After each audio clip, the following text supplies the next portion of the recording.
இந்த அகால நேரத்தில் உங்களை எல்லாம் தூக்கத்திலிருந்து எழுப்பி இங்கே வரவழைத்ததற்காக முதலில் மன்னிப்பு கோருகிறேன் என்று மன்னர் சொல்ல, பல்வேறு வித ஒளி குறிப்புகளால் மக்கள் அதை மறுத்தார்கள்.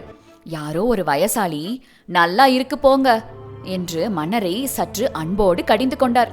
மன்னர் அந்த அன்பான பேச்சுக்கு சிரித்தார். மக்கள் மறுபடியும் அந்த சிரிப்புக்கு மயங்கி அவரையே பார்த்து கொண்டிருந்தார்கள். திருவையாறு நோக்கிதான் போய்க் கொண்டிருந்தேன். ஆனால் தேவரடியார்கள் வந்த மாட்டு வண்டிகள் ஆற்றில் இறங்க சரியான இடம் கிடைக்காமல் இடம் மாறி போய்கொண்டே இருப்பதாக எனக்கு தகவல் வந்தது. எனவே உங்கள் ஊர் பக்கம் விரைந்து வந்தேன். சிரமம் பாராமல் மிக சரியான நேரத்தில் ஒன்று கூடி ஏற்றம் அமைத்து நம் விருந்தினராக வந்திருக்கின்ற தளிச்செறி பெண்டுகளை காப்பாற்றி விட்டீர்கள். இதற்காக என் மனமார்ந்த நன்றி. மன்னர் கை கூப்ப மறுபடியும் அட என்ன இதுக்கெல்லாம் போய் என்பதாய் ஜனங்கள் ஓசைகள் எழுப்பினார்கள். உடையார் முழு கதையை தெரிந்து கொள்ள டூ நாலேஜ் சேனல் லிங்கை கிளிக் செய்யவும்.